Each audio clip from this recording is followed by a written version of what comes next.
कहानी नीरू की है। पंजाब की नीरू की शादी दिल्ली के राहुल से होती है। दिल्ली कितना बड़ा शहर है ना, लेकिन आप लोगों का घर तो बहुत छोटा है। हमारे पंजाब में तो ये बड़े बड़े घर होते हैं कि मजा ही आ जाता है। कोई बात नहीं नीरू, मैं भी तुम्हारे लिए बहुत बड़ा मकान बनाऊंगा बहुत जल्दी। नीरू के पिता जहाँ पंजाब के जाने माने व्यापारी थे, वहीं उसका पति राहुल दिल्ली में एक सिंपल नौकरी करता था। माँ, यहाँ तो घी मक्खन इतना महंगा है कि क्या बताऊं। मैं तो तरस ही जाती हूँ घी खाने के लिए। नीरू की माँ को ये सुनकर बहुत दुख होता है। मेरी बेटी को घी नसीब नहीं हो रहा है और ये बहू यहाँ बैठकर घी में शक्कर डाल रही है। देख वनिता, मैं साफ कह रही हूँ, इस घर में जितना घी आएगा उतना ही मेरी बेटी के घर दिल्ली भी जाएगा। अरे ये क्या बात होती है माँ जी? बेटी का उतना ही करो जो अच्छा लगे। अब क्या मायके से घी और मक्खन तक की सप्लाई करोगी आप? हाँ, मेरी बेटी किसी चीज को तरसे मुझसे बर्दाश्त नहीं होता। अब क्या था, नीरू के मायके में 2 किलो घी आता तो 2 किलो दिल्ली जाता नीरू के पास। एक दिन, माँ बड़ी गर्मी पड़ती है दिल्ली में। इस घर में तो एक ही एसी है और वो भी ड्राइंग रूम में। सारा परिवार एक ही कमरे में सोता है। बेटा, वो तो हर घर की कहानी है। यहाँ भी एक ही एसी है। अरे बिल इतना आता है कि क्या बोलूं। तभी वहाँ राकेश आ जाता है। माँ, थोड़ी देर में यहाँ कुछ प्लम्बर आएंगे मेरे कमरे में एसी लगाने। जरा ध्यान से लगवा देना ना माँ। ओए, ऐसे कैसे तेरे कमरे में एसी लगेगा? हाँ राकेश, एक बार बात तो कर लेता। अरे पापा, वो वनिता को गर्मी में नींद नहीं आती। ड्राइंग रूम में सबके साथ सोने में वो अनकंफर्टेबल है, इसलिए। अरे पूरे परिवार के साथ वहाँ तेरी बहन नीरू भी तो सोती है। वो नहीं हो रही क्या अनकंफर्टेबल? समझ रहा है ना? अगर एसी लगेगा तो एक दिल्ली में तेरी बहन के कमरे में भी लगेगा, तभी तू लगा सकेगा। राकेश वनिता को सारी बात बताता है। वनिता करती भी क्या, मन मार कर बैठ जाती है। माँ, ये लोग ठीक नहीं है, क्या करूं मैं? अरे बेटी, यहाँ आ जा, तू यहाँ आकर रह ले। अरे छोड़ दे ऐसे पति को। कैसे छोड़ दूं माँ? समाज क्या कहेगा, लोग क्या कहेंगे? वैसे भी मेरा एक बेटा है मयंक। अरे हटा बेटा, तेरी उम्र ही क्या है? इतनी परेशान रहेगी तो काम कैसे चलेगा? खैर, बात आई गई हो जाती है। माँ को लगता है कि नीरू ठीक है, तो वहीं नीरू के मन में एक ही लाइन चल रही होती है, यहाँ आजा। माँ ने तो बोल ही दिया है कि यहाँ आजा। बस मयंक थोड़ा सा बड़ा हो जाए, इन गरीबों को छोड़कर मैं वापस माँ के पास ही चली जाऊंगी। वो इसी सोच में बाजार में चल रही थी कि मैम, आपका दुपट्टा जमीन को छू रहा है। नीरू जैसे ही उस लड़के की तरफ देखती है, देखती ही रह जाती है। हाय रे, कितना सुंदर लड़का है ये। अब क्या हुआ? मैंने कहा आपका दुपट्टा। तो खुद ही उठा कर दे दो ना। लड़का समझ जाता है कि नीरू उस पर फिदा हो चुकी है। वो उससे उसका नंबर लेकर चला जाता है। अब क्या था, नीरू और रोहित में लगातार बातें होने लगती है।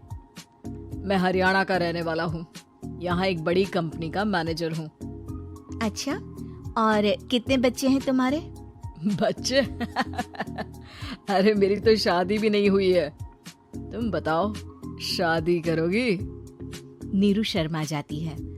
अब लेकिन मैं तो पहले से ही शादीशुदा हूँ। मुझे फर्क नहीं पड़ता, बस तुम शादी कर लो। भाग चलते हैं, बहुत पैसे वाला हूँ मैं, हमेशा खुश रखूंगा तुम्हें। नीरू रोहित से मिलकर सारा प्लान बना लेती है और फिर एक दिन घर से भाग जाती है। दोनों शादी कर लेते हैं। शादी के बाद, क्या बात है नीरू, तुम्हें परेशान सा देखता हूँ, सब ठीक तो है ना? हाँ हाँ, सब ठीक है।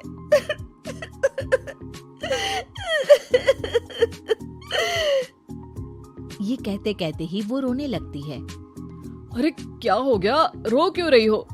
मैंने तुमसे एक बात छुपाई है और वही बात अब मुझे परेशान कर रही है। रोहित, मेरा एक बेटा भी है, उसका नाम मयंक है। क्या बात कर रही हो? ये तुमने मुझे पहले क्यों नहीं बताया? देखो नीरू, मेरी माँ को मैंने ये नहीं बताया है कि तुम शादीशुदा हो। बच्चा मैं मैनेज नहीं कर पाऊंगा। नीरू को समझ में नहीं आता कि वो क्या करे। तुम उस बच्चे को अपनी माँ को क्यों नहीं दे देती? नीरू चुपके से माँ को फोन करती है। माँ, क्या मयंक को तुम रख सकती हो? बेटा, मैं राकेश के साथ बात करती हूँ। आखिर घर का बेटा वही है, जो वो बोलेगा। वैसे भी बेटा, तूने जो किया है ना, उसके बाद से पूरा घर तेरी बुराई कर रहा है। मैं भी अब किसी से तेरे लिए लड़ नहीं सकती। राकेश बेटा, नीरू ने तो जो किया बहुत ही बुरा किया, लेकिन मैं सोच रही थी कि क्यों ना मयंक को हम यहाँ ले आए। तभी वनीता बोल पड़ती है। वाह जी, ऐसे कैसे यहाँ ले आए? यहाँ क्या भंडारा भरा है? और जिस बच्चे की माँ ने नहीं सोचा, उसके लिए हम क्यों सोचे? नीरू को एक बार तो अपने बच्चे के बारे में सोचना चाहिए था ना। अरे लेकिन तेरे पास भी तो लड़का नहीं है ना वनीता। माँ, वनीता ठीक बोल रही है। कल को वो बड़ा होकर इसी घर का हिस्सा मांगेगा तो हम क्या करेंगे? माँ कहती भी तो क्या, वो चुप रह जाती है। वहीं नीरू का पहला पति कहता है। माँ, अगर आज भी वो वापस आ जाए तो मैं उसे माफ कर दूंगा। बेटा, गरीबी चीज ही ऐसी है, क्या करेगा? तू तो अब मयंक का सोच। वो बेचारा तो बिना माँ का हो गया। मयंक के खातिर तू दूसरी शादी कर ले बेटा। लोगों के लाख समझाने के बाद नीरू के पहले पति की शादी रिद्धि से हो जाती है, जिसके पहले पति से 2 बच्चे होते हैं। देखो जी, मैंने शादी सिर्फ बच्चे के खातिर की है। मैंने भी शादी सिर्फ बच्चों के खातिर की है। वहीं नीरू के दूसरे पति के मन में ये बात घर कर जाती है कि नीरू एक मासूम बच्चे को उसके खातिर छोड़ कर आई है। अब देखो नीरू, मुझे लगता है कि जो औरत अपनी कोख का बच्चा छोड़ सकती है, वो तो कुछ भी कर सकती है। कल को तुम्हें मुझसे अच्छा कोई मिल गया तो तुम तो मुझे भी बाय बाय कर दोगी ना। नीरू को अब उसका दूसरा पति ताने देना शुरू कर देता है। तंग आकर नीरू उसके यहाँ से भागकर अपने पहले पति के पास चली जाती है। लेकिन ससुराल में क्या लेने आई है नीरू, मयंक को? नहीं सासू माँ, मुझसे गलती हो गई, मुझे माफ कर दीजिए। नीरू, अब वक्त खत्म हो गया है, मेरी शादी हो चुकी है।